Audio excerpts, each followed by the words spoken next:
Let's talk about counterarguments or counterpoints and rebuttals in academics.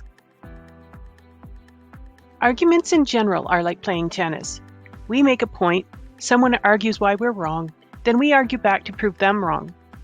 In academic speak, we make a point or an argument, they make a counterpoint or a counterargument, and then we make a rebuttal or a refutation. Counterpoints and rebuttals in academic arguments are essential, and they show that we're analyzing information and can prove it with great evidence. We know that research is very rarely 100%, so we need to show that other research says something different from what our claims are. So step one is that we make our argument and we cite it with evidence from our research. Then, also through our research, we acknowledge a counterpoint. We say what the counterargument is and cite who said it. This shows that we understand and respect alternative perspectives. Step 3 is we use more evidence to show why their counterargument is wrong. We present more evidence, examples, or logical reasoning that supports our original point and refutes the counterpoint. This is pretty easy because everyone does this in research writing. Possible limitations are always presented to readers and are easy to find when we're reading. Counterarguments and rebuttals are around us every day. Think about when you were a kid. Maybe you asked your mom, "Can I go play paintball with my friends?" And your mom's counterpoint was, "No, that's dangerous." Your rebuttal might have been, "But it's Johnny's birthday and his parents are going to be there."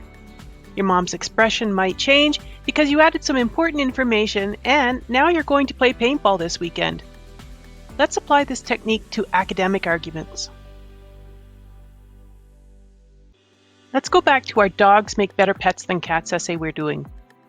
So we got the assignment from our professor, we did a little research to take a stance, and we decided to prove that dogs are better pets than cats. We did research, we made a library research log to keep track of where we found our information. We came up with 3 great stance points. We made an Ishikawa mind map to help us keep our information logical, and at the bottom of the Ishikawa diagram, we're going to list at least one counterpoint. The longer our essay, the more counterpoints we might address.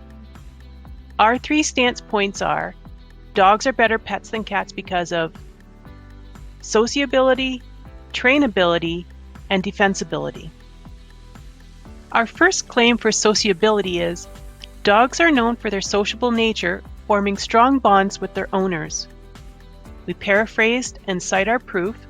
According to Johnson 2020, dogs are highly sociable animals.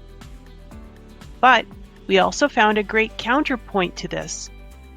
We summarized that cats can also be sociable companions. And we're acknowledging that Smith 2018 argues that cats can form strong bonds with their owners and display affectionate behavior. Now we get to use our evidence to show that Smith is incorrect. Our rebuttal has 2 great points. Despite the ability of some cats to be sociable, research by Adams et al. 2019 suggests that dogs generally exhibit more consistent and reliable sociability traits. And another great point we found was, also, dogs have been observed to actively seek human interaction and engage in social behaviors more frequently than cats. Also, Adams et al. 2019. Nice work, us. Let's look at point number 2, trainability.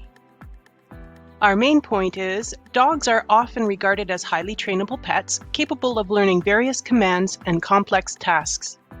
Our evidence is, Brown 2021 explains that dogs possess a high degree of trainability due to their pack mentality and desire to please their owners.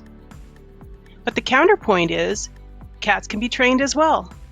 Our evidence that we found was, according to White 2017, cats are capable of learning basic commands and can be trained using positive reinforcement techniques.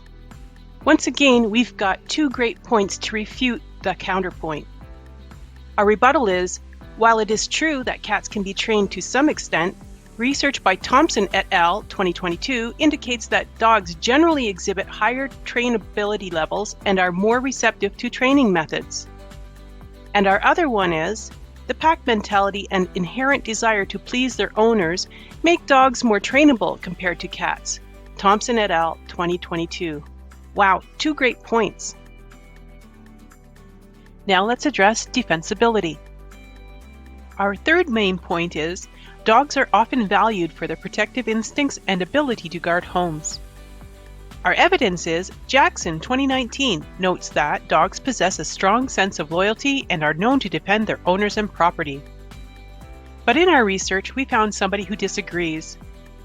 The counterpoint is cats can also provide a sense of security.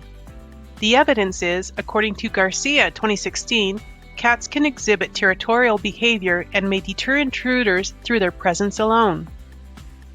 Once again, we have 2 different sources to back up our rebuttal. The first one is, although some cats may display territorial behavior, research by Martinez et al. 2020 suggests that dogs are generally more effective at providing a sense of security due to their larger size, protective instincts, and the perception of dogs as being more formidable to potential threats. And our second rebuttal point is, dogs' natural protective instincts and their potential to physically defend against intruders make them superior in terms of defensibility. That's also Martinez et al. 2020. While integrating counterpoints into our arguments is important, it's not always necessary to have a counterpoint for each of our topic points, like in the examples we have done today. For generally short essays, just one counterpoint placed carefully in the conclusion of a short essay can demonstrate that you know how to present academic arguments. Having more than one source for a rebuttal makes your argument stronger. As you go through academic readings, you'll see how other researchers incorporate limitations and counter-arguments, and you'll be able to improve your essays and maybe get published one day too.